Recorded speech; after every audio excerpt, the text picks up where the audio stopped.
Бүгін ретриттің соңғы күні әдеттегідей таңымызды йогамен бастап жатырмыз. Қазір ханымдар йогамен айналысып болғаннан кейін таңғы асқа баратын боламыз.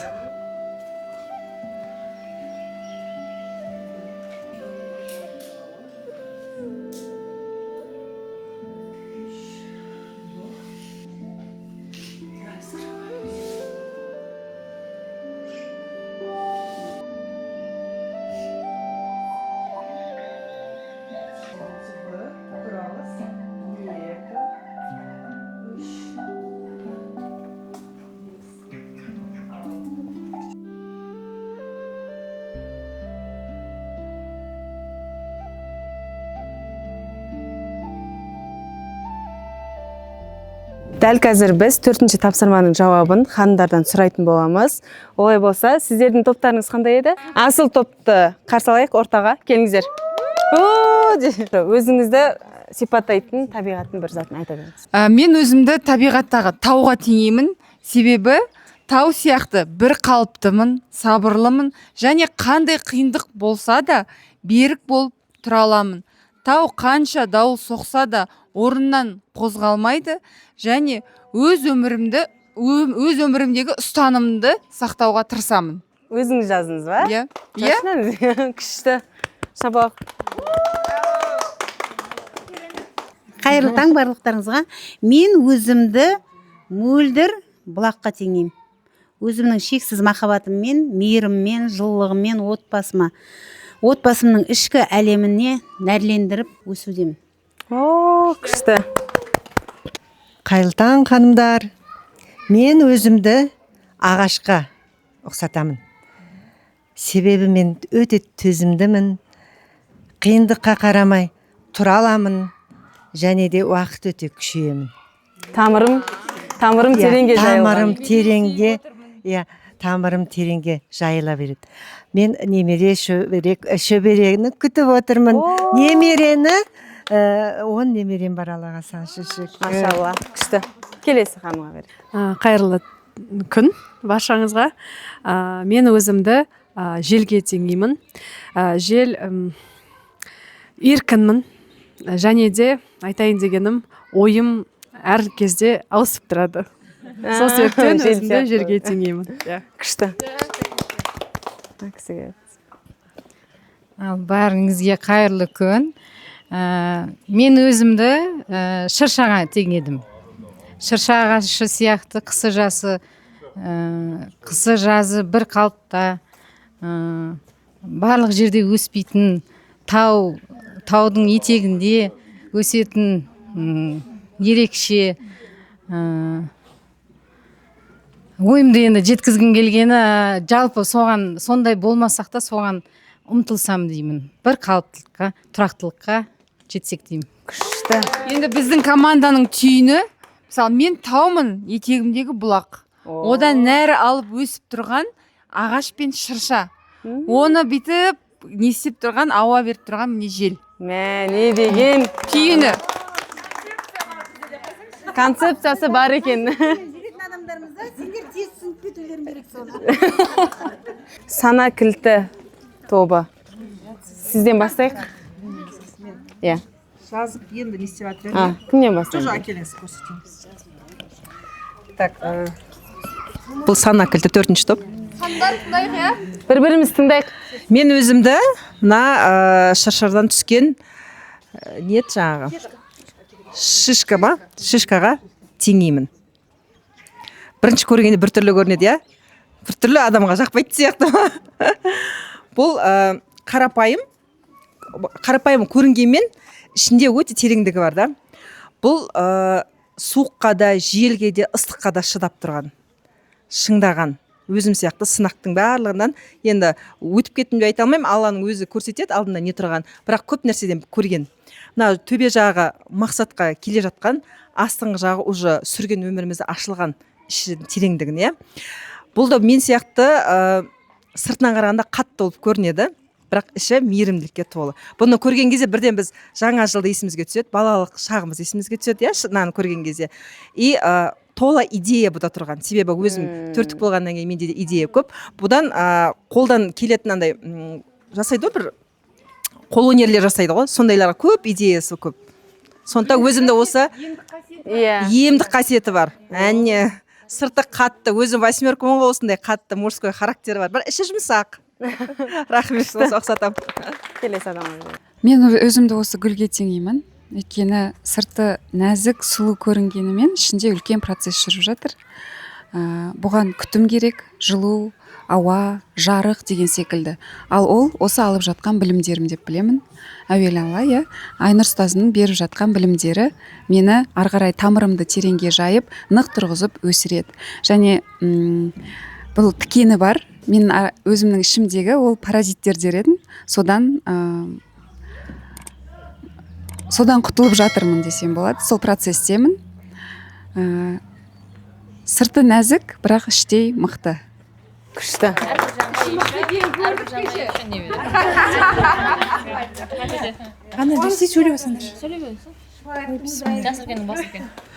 Ал мына ретриттің 3-ші тапсырмасы маған терең ой салды табиғатқа. Именно осы тау саманында ретритқа келгендегі мен осы 3-ші тапсырма маған осындай ішімде жаным менің осындай жасыл әрі осындай шыршаға теңедім өзіме де. Неге десеңіздер, мен жан жақты өзім мына шыршаның қасиетін бұл тазалайды. Егер де бұны пайдалансаңыздар, бұл тазалайды, адамның жан дүниесіне аурасын тазалайды да.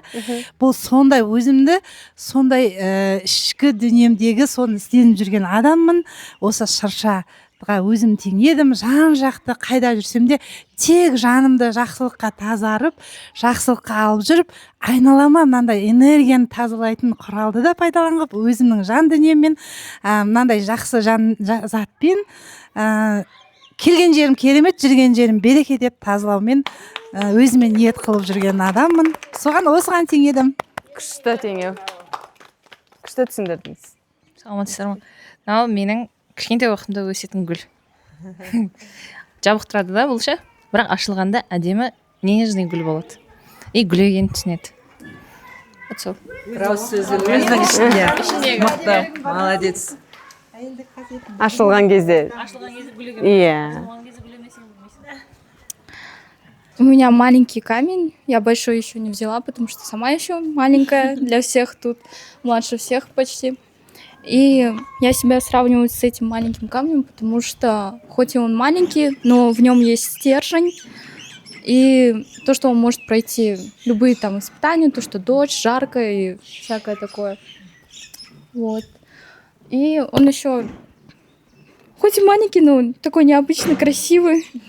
Вот. Как я деп қойсаңшы. Күшті болды, иә? Браво. Негізі шынымен келеді, иә? Айтқандары барлығын. Иә, шынымен де айтқан кезде байқалады. Рахмет сіздерге. Концепция бар ма сіздерде? Точка десеңе. Ну ладно. Иә. Тұра қалыңыздар. Тоғысыздар ғой, иә? Қандай топ? Қыран тобы. Кеше қара жорға билеткен қыран тобы. Давайте бастаңыз. Қайырлы күн.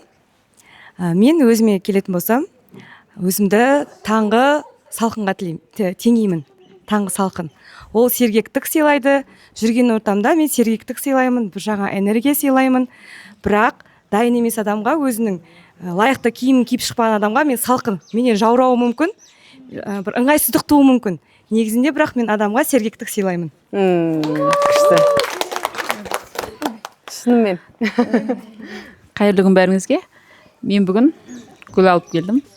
Өзімді осы гүлге теңеймін. Өйткені әйелмін, затым нәзік, болмысым нәзік. Еще Алла тағала маған 4 ұл берген, күйеуімен 5 ұл, отбасындағы жалғыз гүлмін. Солардың еркелетуімен, жолдасымның әрдайым мені баптап, мәпелеуінің арқасында құлпырам, жылап қалам, сынып қалам, құлап қалам. Тез ренжіп қалатын, сондай бір нашар болмыстарым да бар. Бірақ мені баптап құлпырса, мен жан жағыма шуақ жасам, гүлдендірем, әдемілік сыйлаймын, жан тыныштығын сыйлаймын. И отбасымда да сөйтіп көркейтіп отырмын. Керемет. Мен осы тапсырма бойынша суды алдым. Менде судың бойындағы қасиеттер бар. Кез келген жерге ағып кіре аламын. Бірақ адамзат сусыз өмір сүре алмайтындықтан өзімді ондай дәрежеге көтермедім. Сол үшін судың да әр түрі бар ғой. Өзіме жаңа қатып жатқан мұзды мұхитты алдым. Беті мұз, асты теңіз.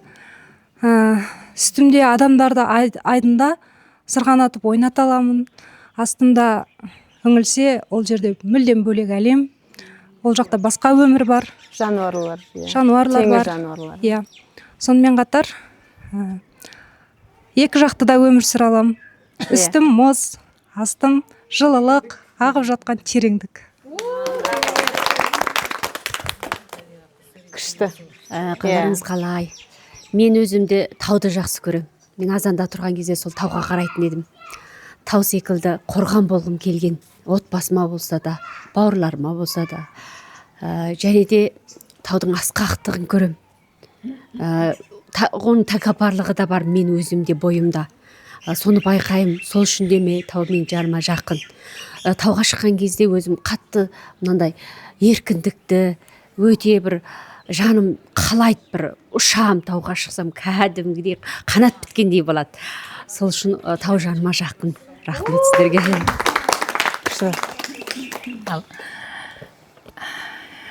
Қайырлы күн. Мен мұнда табиғат аясынан шыршаны алдым. Шыршаны алған себебім негізгі ошағанды алғым келген. Ұялдым ошағанды алуға. Сондан қазір келгеннен кейін ошаған шыршаға ұқсайды екен, ұқсастығы бар. Себебі мен адамдарды көп өзіме жолатпаймын. Сосын екіншіден шырша ауаны тазартып тұрады ғой. Сол сияқты менде айналама ондай жақсылықпен жүрем да, көзқарастарым жақсылық тілеймін. Сондықтан өзімді шыршаға теңедім. Күшті. Адамдарды тазартуға. Иә, керемет. Қайырлы күн барлықтарыңызға. Мен өзімді мәуелі ағашқа теңедім. Мәуелі ағаш енді ол жеміс ағаштардың бірі.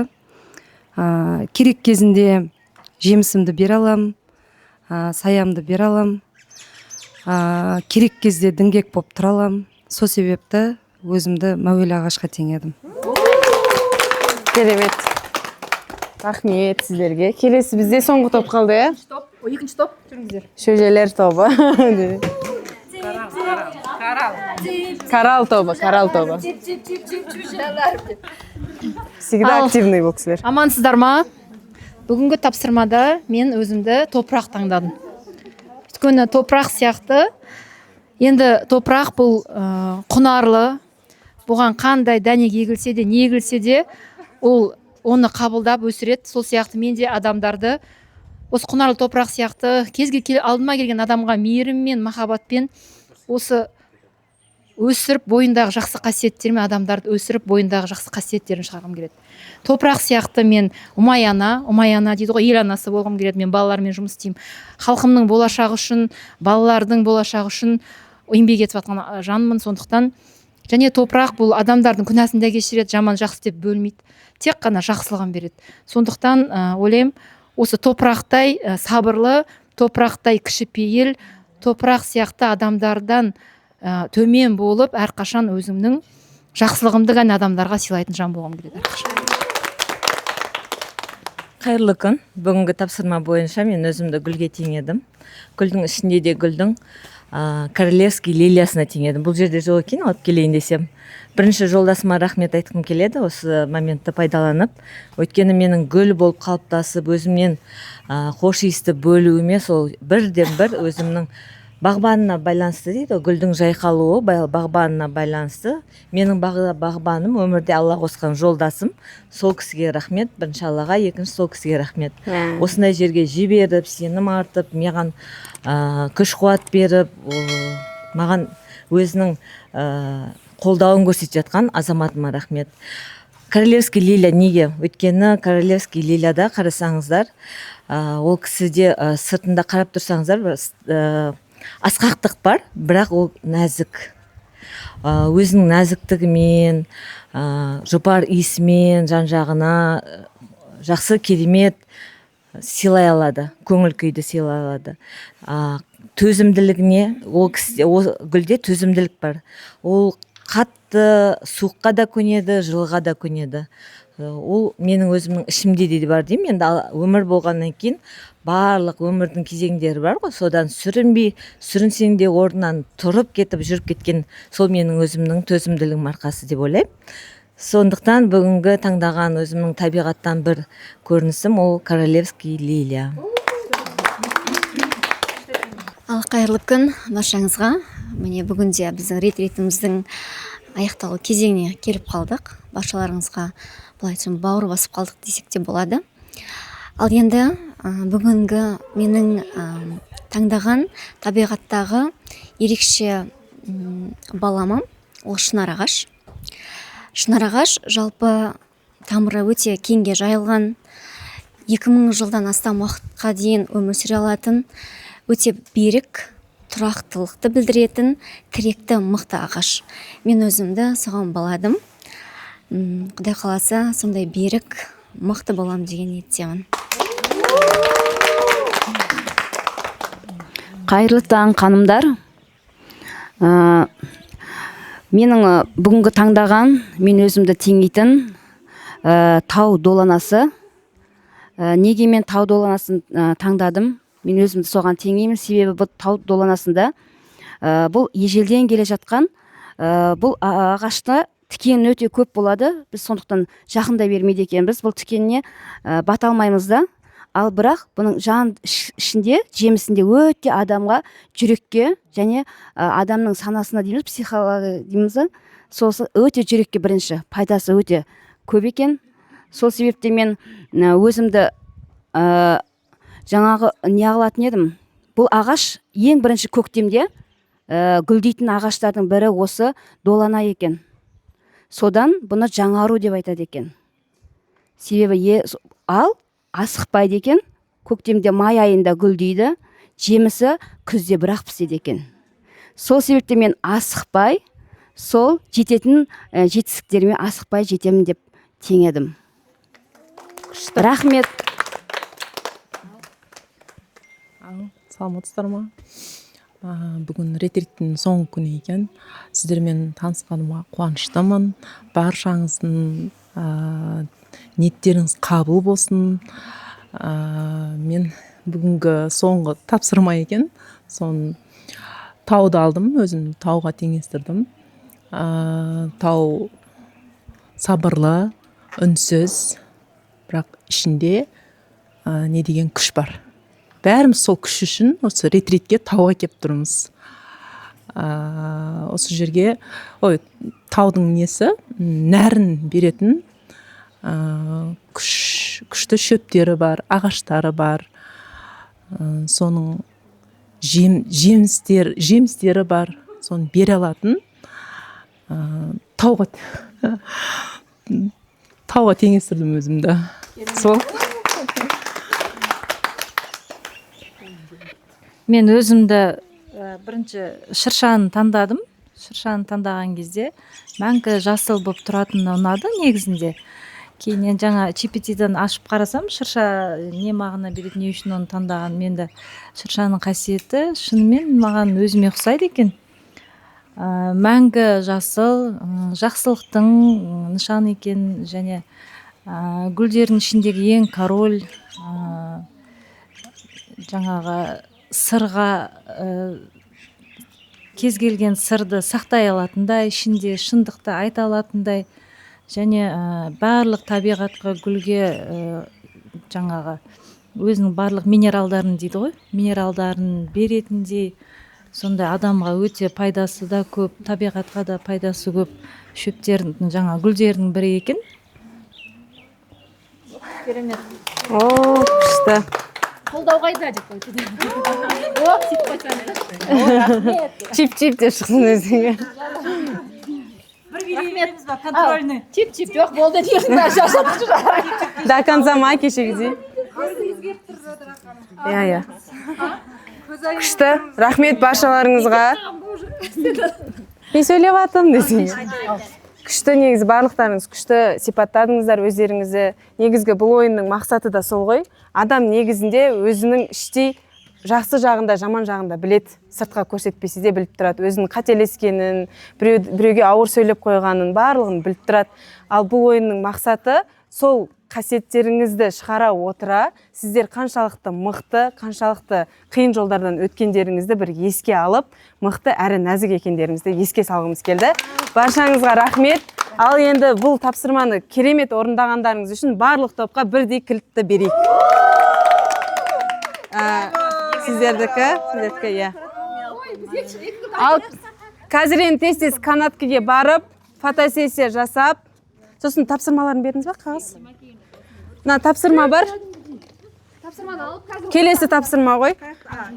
Сосын оқып не таласыздар? Ал стикерді сосын. Ашсаңыздар, сол жерде барлық жазылып тұр.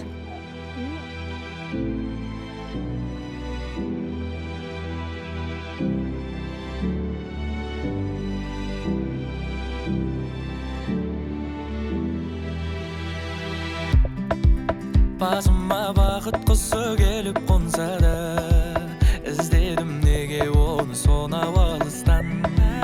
Әр күнім күнде кино, өмір сансара. Бақытымның кілті қайда екен, соны іздеп үйден шығып кетем.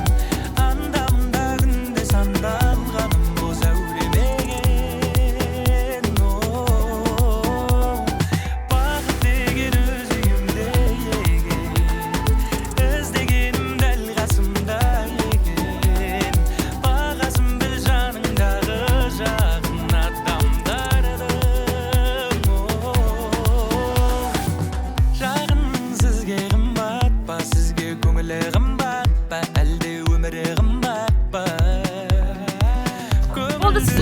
Қайдан таптыңыз?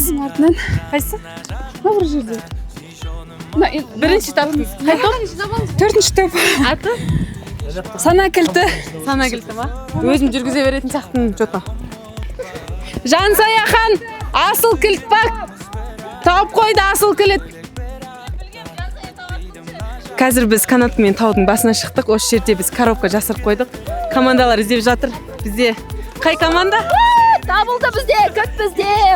Екінші топ. Қай команда? Қарал. Молодец. Құтты болсын. Бізде 2 команда қалды таппаған. Қазір іздеп жүр. Кеттік шығып көрейікші бірге. Көрсемағасам қорқам. Көрейік та. Может, тауып қалармыз. Сіз қай топсыз? Бір құран. Құран тобы. Жоқ па? Мен де білмеймін қайта екен.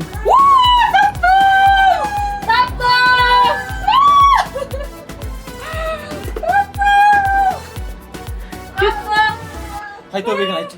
Қай топ? Бізде соңғы топ қай топ қалды таппаған? Қыран? Асыл тобы. Асыл тобы таптыңыздар ма? Ретрит қалай болды?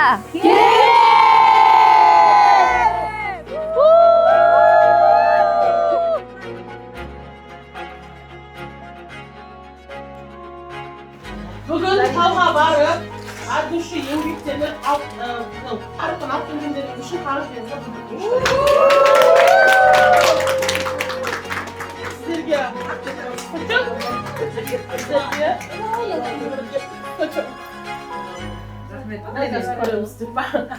Короче, кім бірінші дұрыс жауабын табады, маған жіберіңіздер, 5-ші күшті берем, қаша. Сіз төртеуіңізге бар. Қайсысы дұрыс жауабын табады?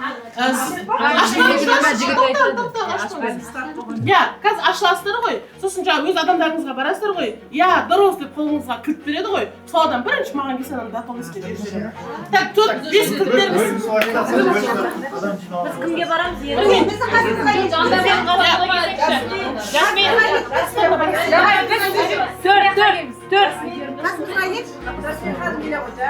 Қараңыздар, даталыске кілттеріңіз қандай?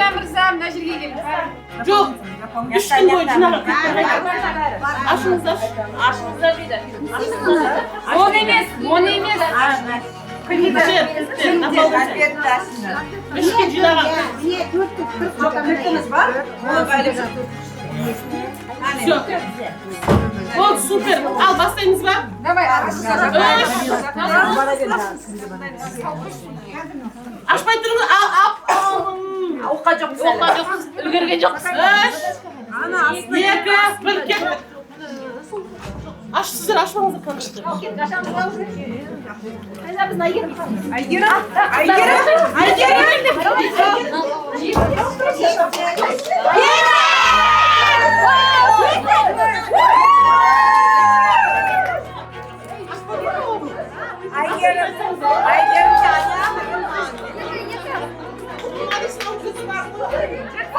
Oldu biz yettik. Biz.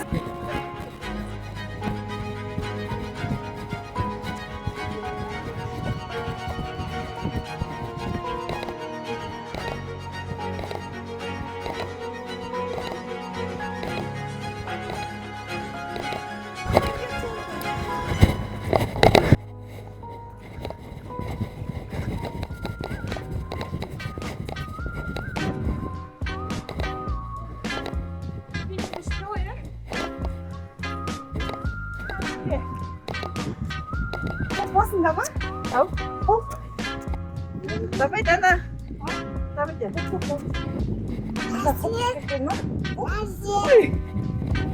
осында оқады да осы жерде көрсетіп тұр ғой.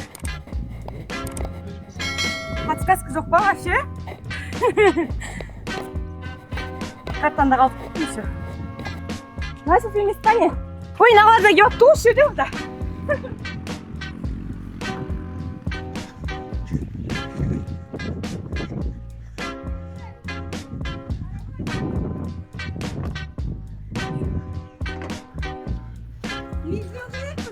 Қол.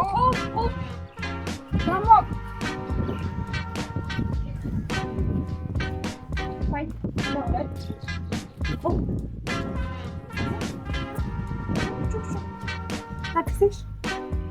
Өзінікі дейді. Бесік жоқ па іште? Сіз кірттауыңыз ба? Құлып, мынадай құлып деген зат ба?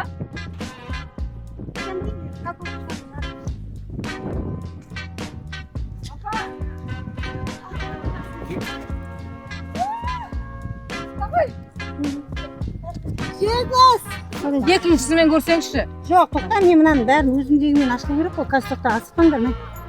Менде кіріп көп. Ескім бар. Сонда менің ашылар. Қазір асықпаңдар. Асықпаңдар. Кетші. Мына осы далада алдым. Мына осы. Основной бар. Осы сияқты. Осы ғой. Я была близко. Міне. Жеңіс. Все, тауып қойды. Болды ма? Айтыңыз. Алла, әділ қой.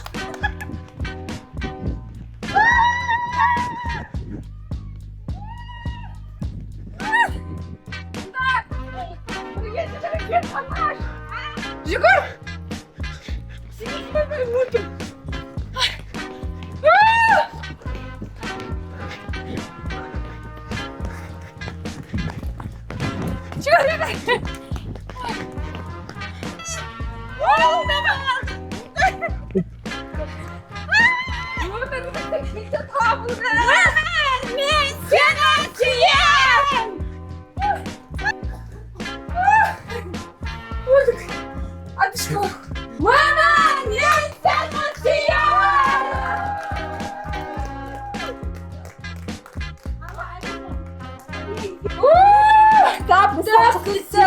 Өміріміздің кілті табылды.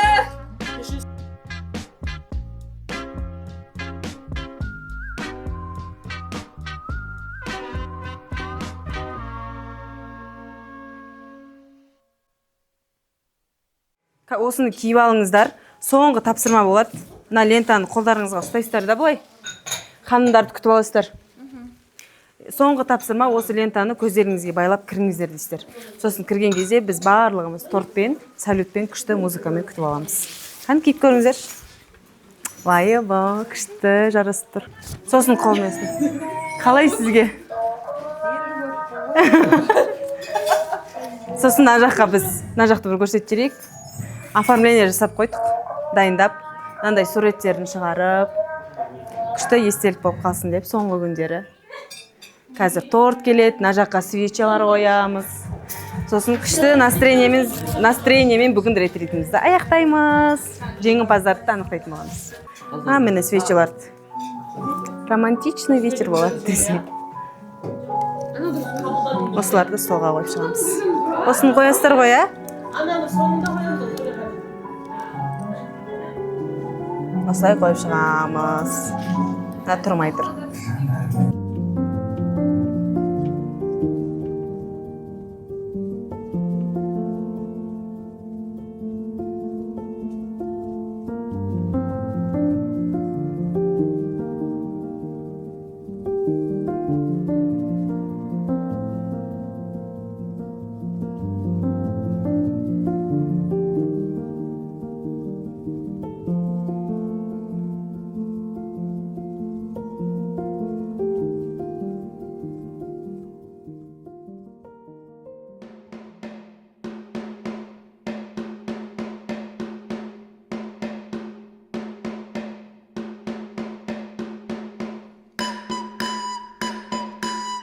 Құрметті ханымдар, бізде ең соңғы тапсырма. Қолымыздағы лентаны алып, көздеріңізді байлаңыздар.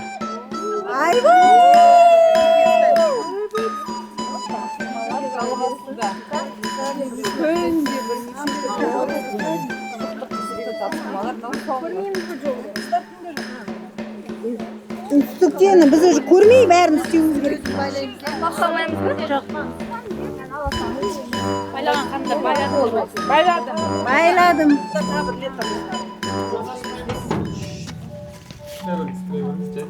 Қалай кіріп отырсың?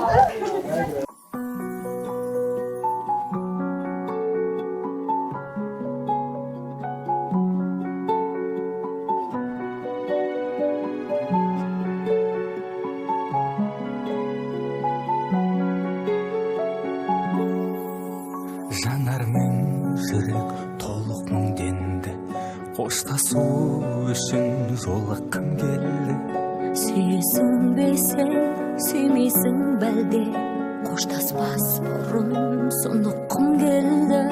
Қысылып жаным езілейін бе, әлде көңілге сезілейін бе, мұңды жанарды қара бұлт қылып, көріспес үшін кезігейін бе, мұңды жанарды қара бұлт қылып, көріспес үшін кезігейін бе.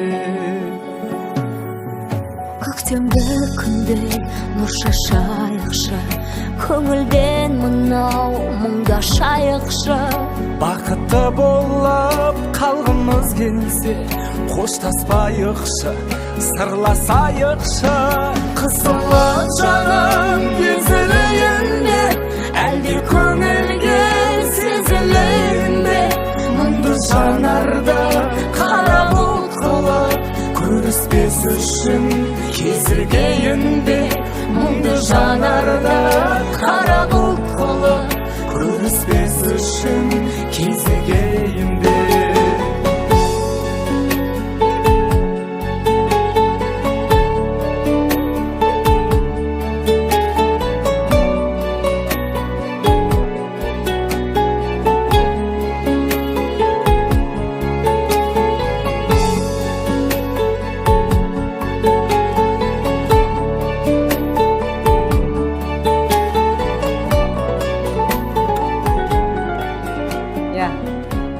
Бәріміз бір шырылдаған Құдайдың кішкентай ғана нұрынан жаратылдық.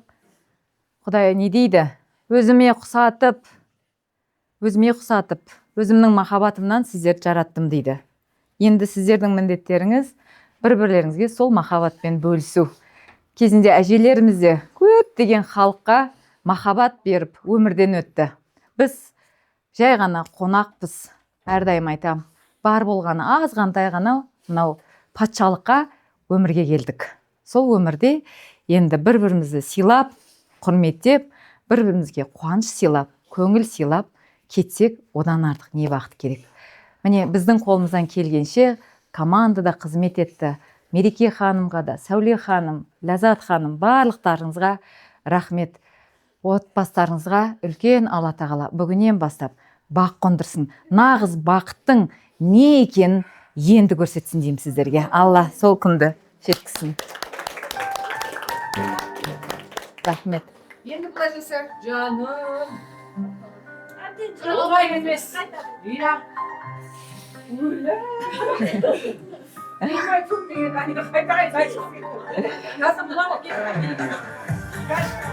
Салсын. Типа шынар ағаш Даринның қолынан шыққан. Осы шынар ағашта әрқайсыңыз екі кетіңіздер, қолдарыңызды күтіп қалдыр сөйтіңіздер. Қайталанбайтын тұлғасыздар. Бұл өмірде өздеріңіздің іздеріңіз бар. Әрқайсыңыз жеке, ерекше, үлкен тұлғасыздар. Қоштасар уақыттың жеткенімен, сынаптай сағаттың өткенімен, сағынып жетермін елім саған, орманын аңсайды көк бөріне. Беріппін әр сертіне, ән кешін қалдырып ән шіркіне, жиналған жұртыма көп рахмет. Концертіне қимай тұрман, қимай тұрман. Тағы келем қазағымнан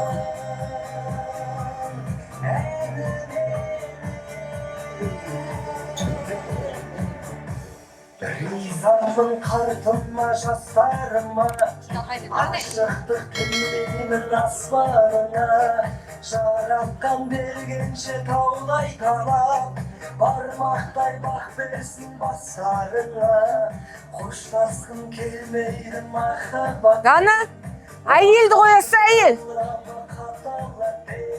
Шығарып салыңдар сахнадан шапалақпен. Қимай тұрмын, қимай тұрмын, өз-өзімде сыймай тұрмын, тағы келем. Әйел. Қаса керекпісін деді. Ne?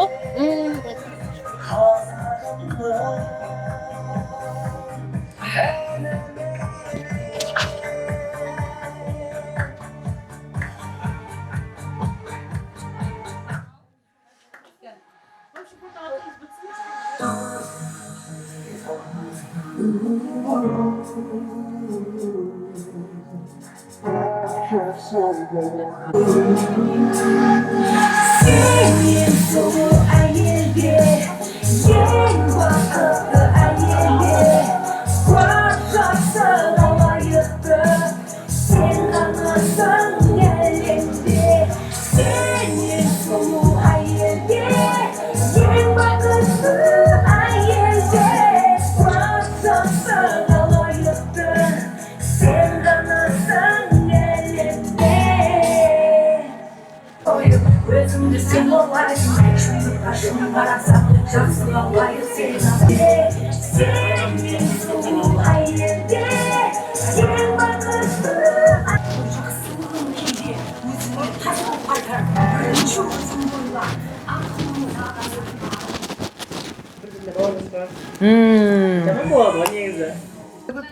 Келешекте академияның төрінде ілініп тұрады, бұйырса. Бұл жерде бәрі аттарыңыз жазылады, артында сіздердің фамилияларыңыз тұрады. Міне, бұл өмірде әрдайым орындарыңыз, аттарыңызда, хаттарыңызда қалған сондай жайда ғой, маңдай жарқыраған ана атаңыздар. Міне. Керемет. Отырыңыздар, жайғасыңыздар қыздар. Ладно, бірінші келгендер ожидание реальность болып, шок болып, оказывается деп кетіп жатқан жер. Мына кісілер бұрыннан жүріп, куратордың бәрі жылап жүргендес. Қай сабақ болмаған ба? Иә, жоқ, керемет. Жалпы Айнұр Бектұрғанның қай сабағы да сондай негізі. қай сабақта қимай кетесің, қимай тұрмын деген әні осы жерге арнаған таза. Қазір жеңіске жеткен 3 күннен бері ойбай активный болып, жан жақты болып, кәдімгідей барын салып тұрып, тапсырмаларды дұрыс орындаған команда полная. Қай команда еді олар аты? Құлтталып келген кім? Асылдар. Ойбай, Асылдар командасы. Келіңдер, шығыңдар қыздар.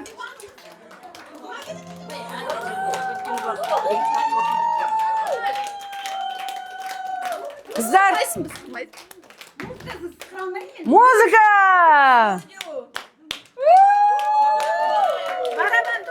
Битік. Музыка емес. 2,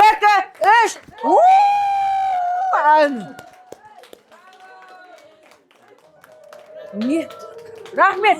Дана, қоя сал. Осы жерден қайта сал. Битік, негізі барлықтарыңыз өте активны қатыстыңыздар. Білесіздер ғой, Былай жасайық.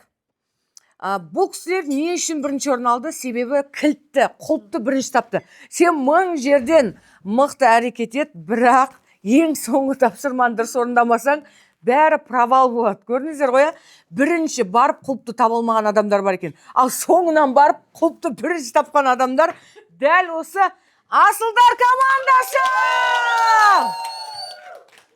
Енді, міне, бірінші үлкен немізді көріп алыңыздар, қазір жеке-жеке тапсыратын боламыз. Өз қаласынан сыпаға сертификат! Ұстап алыңыздар. Ақ көйлек киім, көк көйлек киім, құрғыларында бар.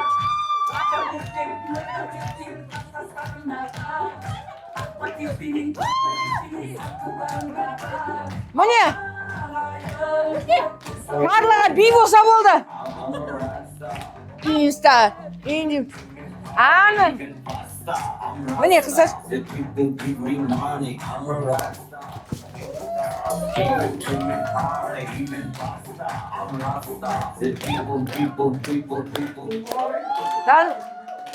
Мен бар ғой. Мен мына вообще спа дегенді ұмытып кеткенмін ғой. Айтайын да мен енді мана жоқ сөзім қалып қоймасын дейді ғой. Куәгер бар қасында да. Ана атаның басында жүрдік қой, тастың арасынан кіретін кезде. Сол жерден өтіп неде келіп тұрғанда мен Гүлсанаға айттым. Сол мана нелерді айтып жатырмын ғой бірдеңе. Сол кезде содан келгеннен кейін Гүлсана айттым. Гүлсана, ертең бірінші орынды біз аламыз. Да, естідің ғой? Бірінші орынды сертификатты біз аламыз дедім да. Сол кездегі маған сертификат берілген кезде мен Айнұр ханымның үстіндегі шапанын ауыстырып сұрайын дедім. Соған келіп тұрмын. Айнұр ханым десең. Шапанын алып қалды да. Мен айтам, ол апа Айнұр ханым текке бермейді. Мен, значит, оны шапанға обменге сұрайын дедім да. Куәсің ғой? Куәмін. Сол сөзім, айтқан сөзім просто қалып қоймасын деп айтып жатырмын. Таңдау Айнұр ханымның.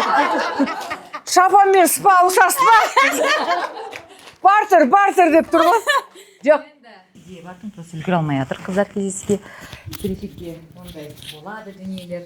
Сіздер ояққа куратор болып та келулеріңіз мүмкін. Сіздер әуелі Құдай үлкен академия құрамыз деп ниеттеніп жатыр. Ол жаққа да бізге керек болады бұндай білікті мамандар. Не деймін, әрі қарай енді біздің жұмыстарымыз іске аса берсін. Келешекте бұндай үлкен жобаларда көлік ұтып алатын уақытқа келейік. Енді шапанға келетін болсам, шапаным былайша 2 миллион 300-дің шапаны. Өте құнды, бұл Италиядан келген. Сізге сыйлық етем енді.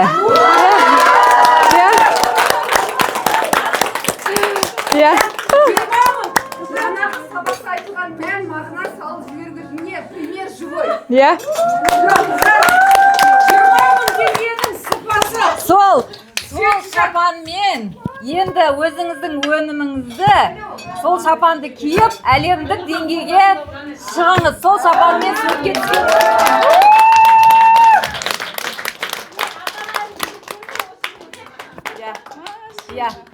Өзі айтады ғой, жақында апам да сұрады, анау да сұрады.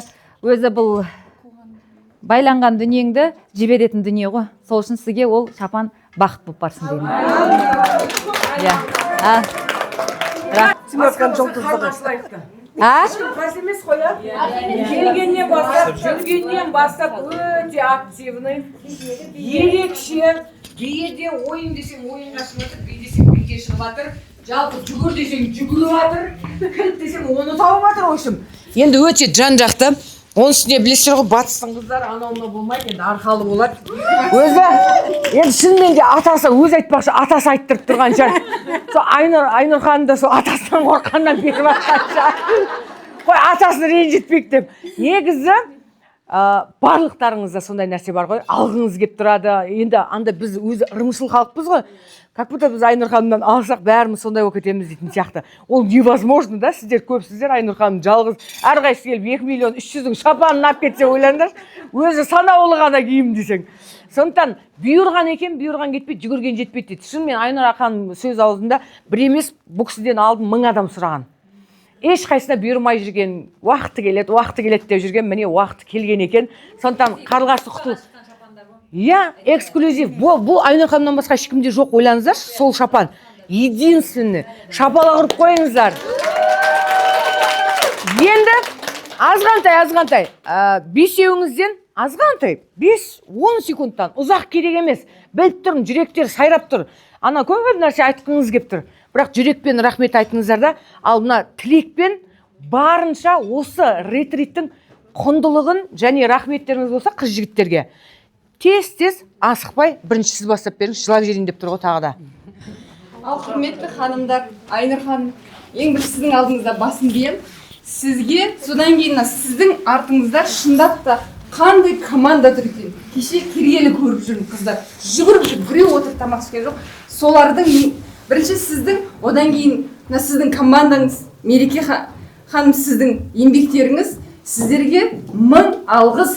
Осылай жүгіріп жүруге Алла тағала сізге күш қуат берсін. Амин. Екіншіден қыздар, ханымдар, Айнұр ханым үнемі айтады, хал доктор болайық деп. Сонымен бәрін түсінесіздер деп ойлаймын. Біздер басқа адамдарға, осы білімді білмейтін адамдарға хал доктор болайық. Неден қашсам соған тап болып жатырмын ғой енді. Енді мен бір ауыз сөзбен айтайын, Айнұр ханым, сізге 1000 алғыс, мына командаңызға осы жобаны жасап отқан Мереке ханым сізге көп рахмет, өте ризамын. Осы ілімдер бізге енсін, сіңсін, Құдай қаласа өсейік, өнейік, рахмет. Рахмет, Карла бере қойыңыз. Құрметті, мен осы 3 күн ретритте болған қасымдағы топтас осы группаның қыздары, барлықтарың алғысым шексіз. Осындай бірге үлкен білім алғаныма Айнұр ханымға 1000 алғыс, жүрегі шырылдап, қазақ әйелі оянсын деп шырылдап отырған жүрегіңізге тек Алла бере берсін сізге. Сіздің мына командаңыздың тік тұрып өйстіп жүргеніне мен прямо таң қалып отырмын. Осындай бұндай команда еш жерде жоқ. Мен де сол команданың осы жерде қыздардың бәрі қосылады деп ойлаймын. Мен де болашақта қосыламын, қосылғым келеді, ниетім бар. Әрқашан мен сіз әу десеңіз, командаңыз әу десе, дайынмын всегда көмектесуге. Сондықтан бұл бөлім айтады ғой, мана әркімнің отбасына беріле бермейді деп та, сол біздің отбасымызға берілгеніне 1000 бір шүкір етем. Аталарыма, бірінші Аллаға, барлығына шүкір етем. Сондықтан біз тек дами берейік, өсе берейік. Ең бірінші отбасынан дейді, отбасымызды түзеуге бәріне атсалысып жатырмыз. Шүкір Аллаға, сізге 1000 бір рахмет. Мен көп сөйлей алмаймын. Айнұр ханым, рахмет сізге үлкен. Барлықтарыңызға тілерім, бүгінгі алған білімдеріңіз баршаңызға қайырлы болсын деп тілеймін. Мен бұрын ойлайтын едім, кім еді ол? Алланың сүйген құлы, ол қалай болады деп. Оказывается, мен сондай екен. Рахмет барлықтарыңызға. Мен осы өзімнің спа сертификатымды Дана ханымға сыйлаймын. Диман! Әні!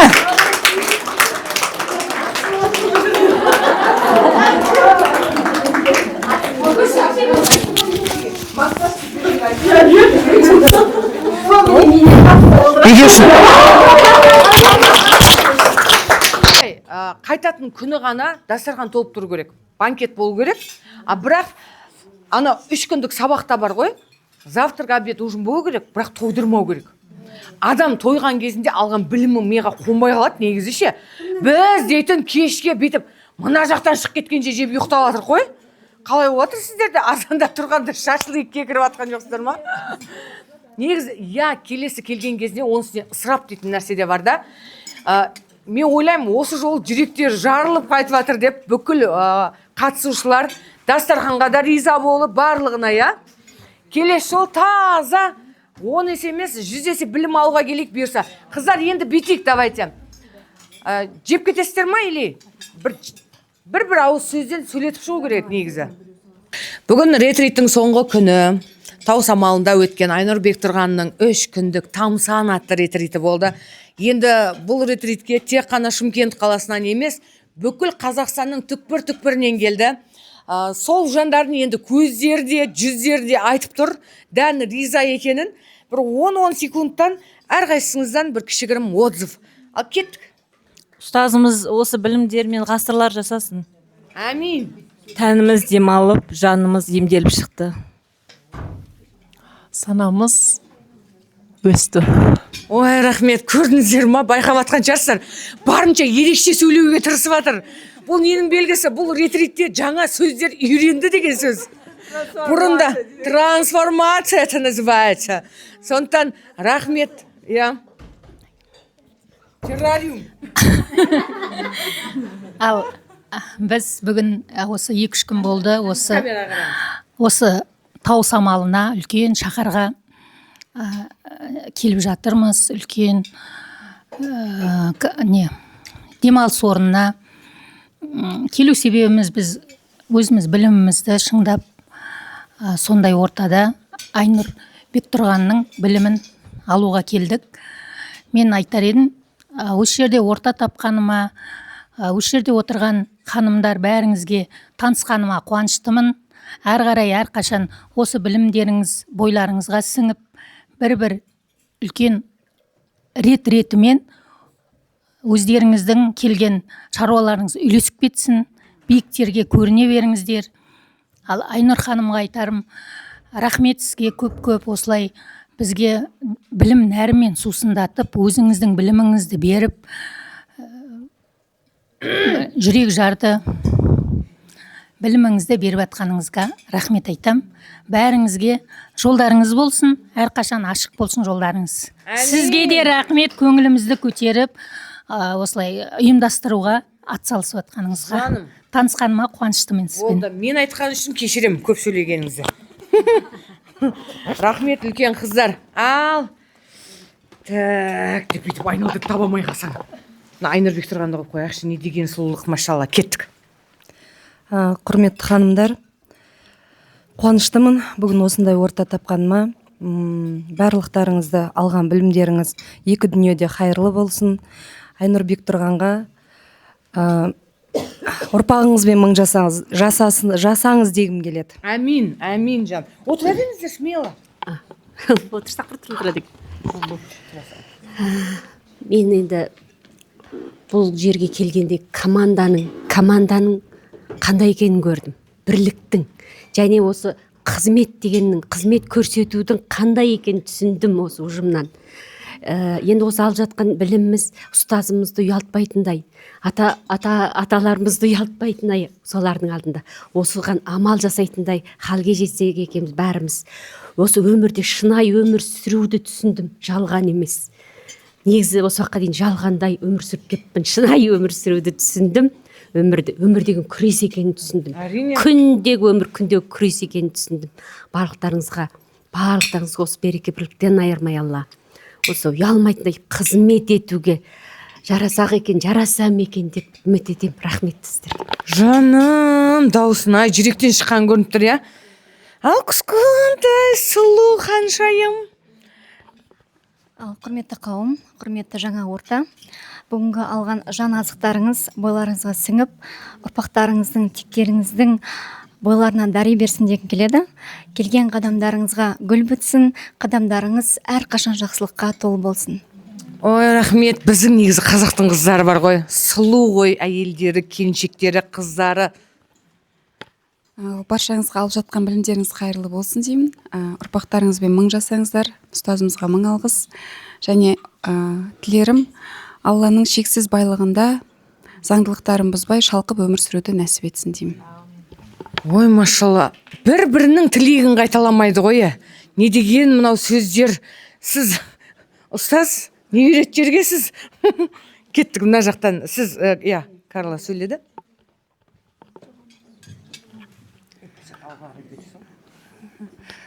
Өнегемізді өртілмесін, керегеміз кертілмесін, рухани білімге бет бұрған Айнұр Бектұрғанның барлық шәкірттеріне бақ пен бақыт сертін берсін.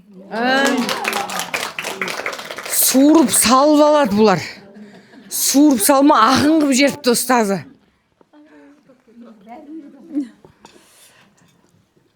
Осы бізде өткен осы 3 күнім андай бір өлең жолдар бар ғой.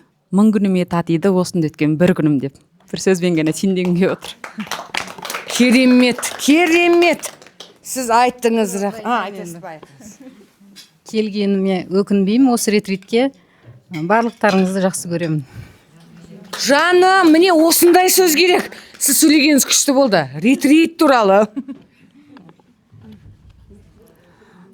Құрметті қанымдар, бүгінгі міне 3 күн бірге жаңа орта бізге қосылып, бір-бірімізді көріп, біліп жатқанымызға өте қуаныштымын. Бұл 3 күндік ретрит мен үшін жан жүрегімді тазартқан, жаңа өмірге нық қадам басуға аттан бүгіннен бастап сондай қадам сезімін қабыл алдым деп білемін. Ой, керемет, айттым ғой, ерекше сөз. GPT-ге қарап атқан жоқ бірақ. Өздерінің жүректерінен шығып жатыр. Ал екінші столдағы қаншайымдар жеп шайнап жұтып тұрсындар ғой теория. Еттер шашырап атпасын бетімізге.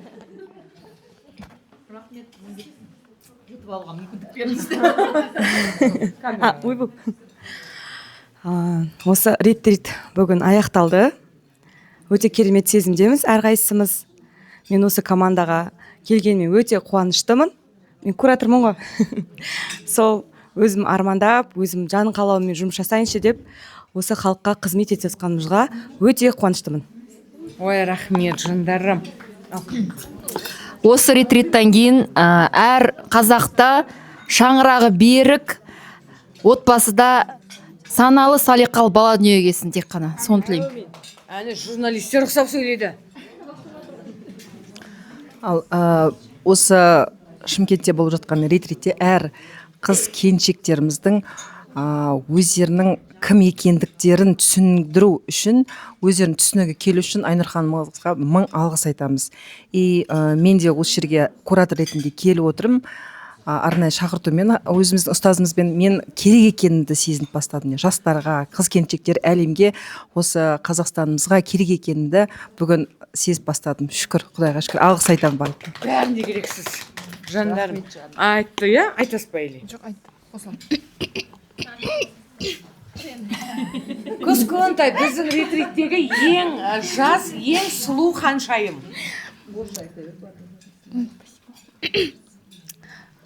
На последний день ретрита я хочу всех поблагодарить за эти 3 дня. И хочу, чтобы у каждого человека день проходил как тут. Каждый день, чтобы все так было светло и ярко. И жаным! Мен де алғыс айтқым келеді. Бір жағынан ниетімнің бір несі енді не істеді, ортаға келді, ашылды. И бәріңе рахмет айтқым келеді. Каждыйың кішкентайде еркелетіп, ерекше қарап, аша алдыңыздар, көмектесе алдыңыздар. Алма ханымға да рахмет, и Жансаяға да рахмет. Мейірімін берді Жансая, мына жақ команда берді. Но реально рахмет. Сізге де алғысым шексіз. Рахмет сізге. Сөйлеп қойыңыз. Сөйлеп қойыңыз.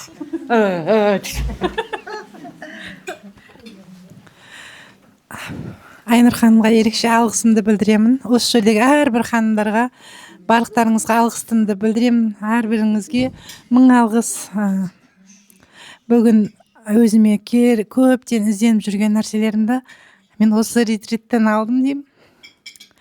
Ататек деген сияқты осы білімдерді мен көп жерден іздеп жүргенмін. Терең бізге осы ретритте мен бойыма сіңдіре алды деп ойлаймын. Айнұр ханымға 1000 алғыс. Мен бүгін ерекше өзім толқып тұрмын. Қаншама жерден ізденіп жүрген өте керемет түсініктер берді. осылай мен сияқты ізденіп жүрген адамдар да көп шығар деп ойлаймын, бірақ нақты жүрегімізге салып осы ретритте прям әрбір адамның жүрегіне керек нәрсесін ала алды деп ойлаймын. Мың алғыс. Осы жердегі әрбір қызмет қылып жатқан әрбіріңізге шын жүрегімнен алғысымды білдіремін. Айнұр ханым, мың жасаңыз, ұрпағыңызбен мың жасаңыз. Осы білімді біз Алла тағалам әлде алдан сұрай бойымызға сіңірсін деп ұрпағымызға біз алып келген бір осы көптеген бүгін именно біздің ерекше рөліміз бар екенін түсіндіре алдыңызда. Мен соны өзім қабылдамай қашып жүретін едім.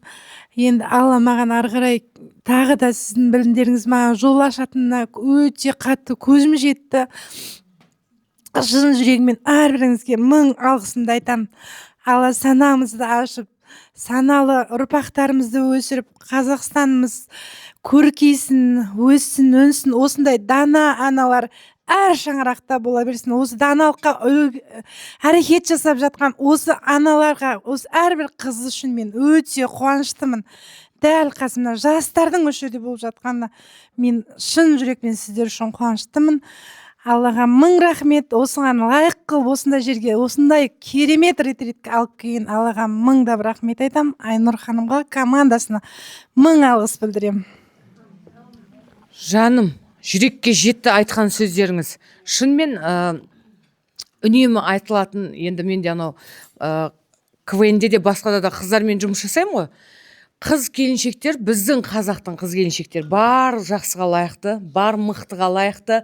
Себебі именно біздің қазақтың әйелдері ғана жан жақты ғой, Айнұр ханым, я. Бүкіл әлемдегі әйелдерді қарасаң, бизнес па тек бизнеспен айналысады, бала ма тек бала дейтін сияқты. Тағы бір нәрсе ма бір ғана. Олардың таңдауы бір ғана. А біздікі ана разнорабочий, универсальный солдат, робот деген таза қазақтың әйелдеріне арналған. Біз баланы да туамыз, балаға да қараймыз, күйеудің де көңілін табамыз, қайын жұрт бар, өзің төркінің бар, достарың бар, жұмыс бар, еще бизнес леди болып миллион табатынымызға бәле бар ма? Ақша табамыз, басқанда қыламыз. Осындай міне ретриттер өтеді. Айнұр ханым барлығына үлгеріп жүрген ең мықты жаратылыс ол біздің қазақтың әйелдері. Сондықтан өз-өздеріңізге шапалақ ұрып қойыңыздар. Сіздердің орындарыңыз расында да ерекше. Енді Ләззат ханым келгелі таныстырып жатырмыз ғой. Осы қазақ қоғамына, қазақ халқының тіліне, біздің қазақ тілімізге өзінің ерен еңбегін сіңіріп, үлесін қосып жүрген, одан кейін де қосатын мықты дана кісі. Осындай мықты жандардың ортамызда болғанына біз де бақыттымыз, қуаныштымыз. Кеше білесіздер, екінші Ләззат ханым кетіп қалды Астанаға. Оны өлтіріп тұрып шығар салдық қой енді. Қазір Ләззат ханым до конца жүрді. Сізге Алла разы болсын. Сізде осы ретрит туралы, алғаныңыз туралы бір кішігірім, одан соң Айекең точкасын қойса, я? Қалайық, құрметті Айнұр ханым. Мен Шымкентке келген бір 2-3 күн болды. Осы ретритке қатысам деп ойлаған жоқпын, шын айтуға. Маған сюрприз ретінде болды. Енді Аллаға ризамын. Осы Айнұр ханым командасына кіре бастағанында бүгін шешім қабылдадым. Ан жаққа жаздым, болды, мен Шымкентте қаламын. Енді осы командада қызмет жасайым деп сонда шешім қабылдадым. Рахмет. Шында да көптен бері осы армандап жүрген қызметім осы еді. Шын айту керек. Бірнеше рет біз осылай лагерьде ұйымдастырдық, халықаралық деңгейде де өткізгенбіз. Но бірақ шында да осындай біздің елімізге нағыз қызмет жасайтын көп, менде де енді көп оқығаным бар, аспирантурада оқығаным бар. Енді осының бәрін осы жобаға салам деп, прям өзімді өзім таптым деп мен өзім ойлаймын. Сондықтан маған осы рет өткізген осы шара маған бір сыйлық ретінде болды. Бір жағынан жаңалық болды. Үшіншіден Сәуле ханым кеше айтты ғой, сізге бір посвящение сияқты болды. Сондықтан мен ризамын. Сіздердің араларыңызда осы 3 күн болғанына шын жүректен қуанып жатырмын. Сіздерге қарап осындай бір қолмен бесікті тербететін, екінші қолмен әлемді тербететін нағыз қазақтың қыздарын көрдім.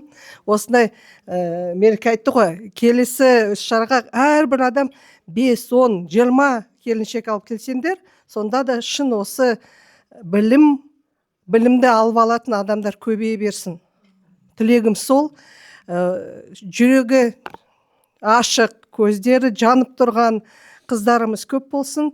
Оған енді осы білімді осы дүниеге әкеліп, салыстырып, система ретінде көрсеткен Айнұр ханымға сізге мың алғыс.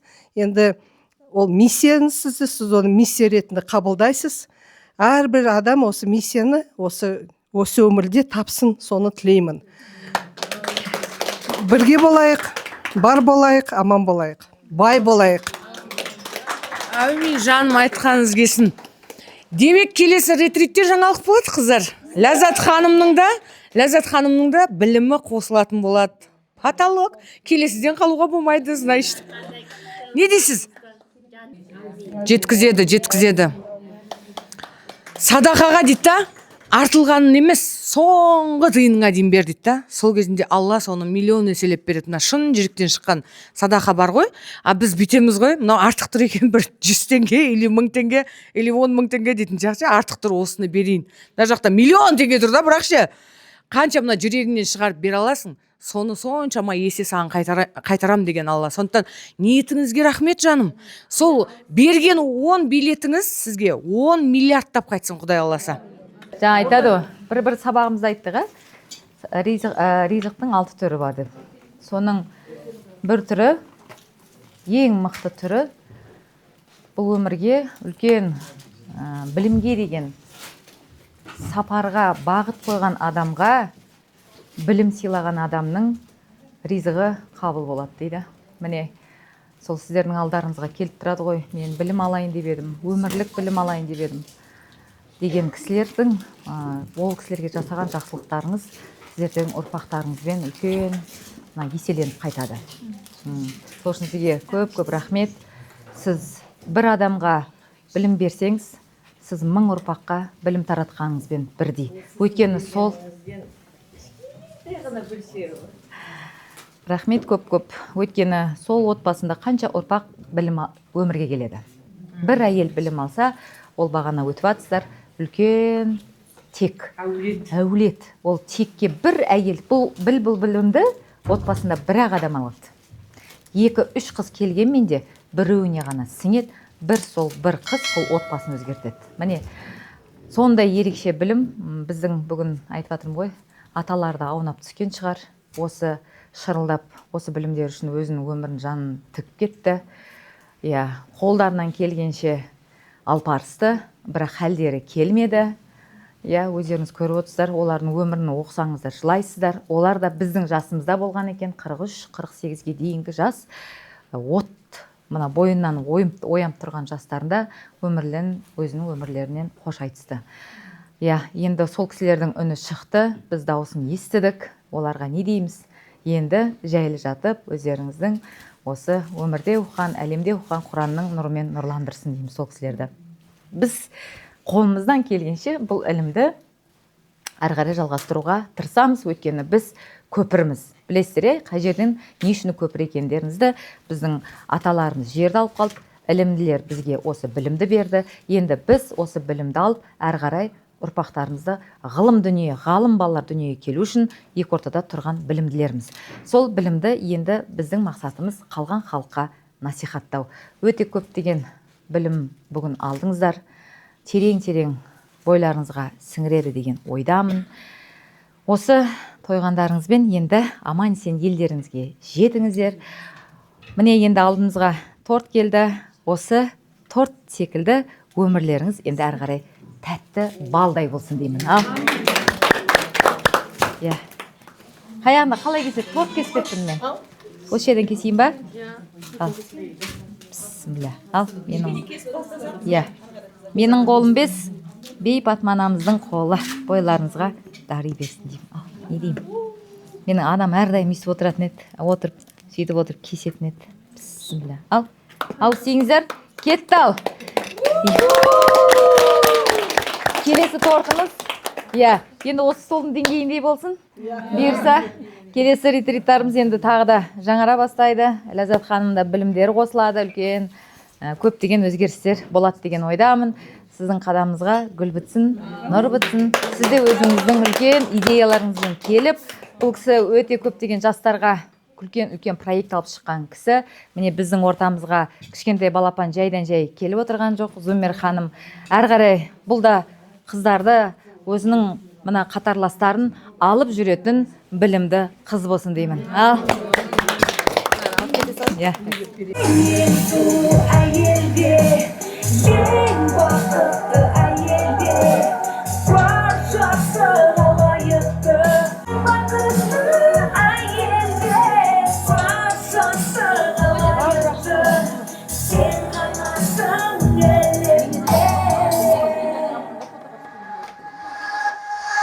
Шаруаны шашамайсың, тірліктен бас алмайсың, еріңді бір ойласаң, баламды мұң ойлайсың, ата енеңе қарап, жүресің ылғи жарап, әлі сен шашамайсың, әлі сен шашамайсың, бәріне алаңдайсың, барлығын сен ойлайсың, соңғы орынға қойып, өзіңді сен қолайсың, шындыққа шын қараса, жақсыға лайық сен, әлі сен нағыз батыр, бақытқа лайық сен. Ең сұлу әйелде, ең бақытты әйелде, баршасына лайықты, сен ғанасың әлемде. Сен ең сұлу әйелде, ең бақытты әйелде, баршасына лайықты, сен ғанасың әлемде. Жарыңның жанындасың, барында жоғында да, ешқашан тастамайсың, ашында туғында да. Бұл жақсылығың кейде өзіңе тас болып қайтар, бірінші өзіңді ойла, ақылым саған айтар. Ең сұлу әйелде, ең бақытты әйелде, баршасына лайықты, мен ғанамын әлемде.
Рана ханым, анаңыз тек ана бүйтіп істейді, шаңырақ сияқты қолдарын бүйтеді, сосын бүйтеді ғой.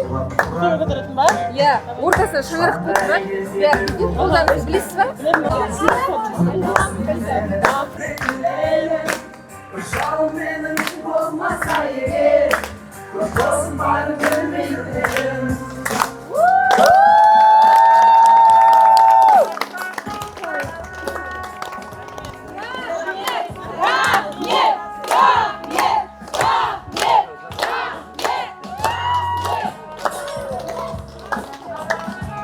Іштегі алы өзіңсіз қалар ма дедім шоқтанбай. Бақыт өзіңді танып білгенім бе, қасыңда әркеш жүргенім бе, шынайы қарап күлгенің бе. Бақыт, бақыт, не екенін мен бұрын мүлде сезінмек түгіл білмедім де, шынымен маған сездірдің бе. Бақыт, бақыт.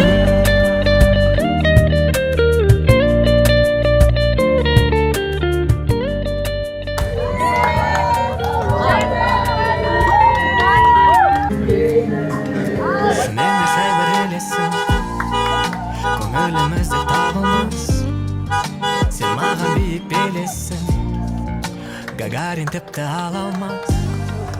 Мен Гюстав Эйфель болар едім, орныңды сен. Сіздердің бойларыңызға шабыт беретін, сенімділік беретін келесі ретритте күтеміз.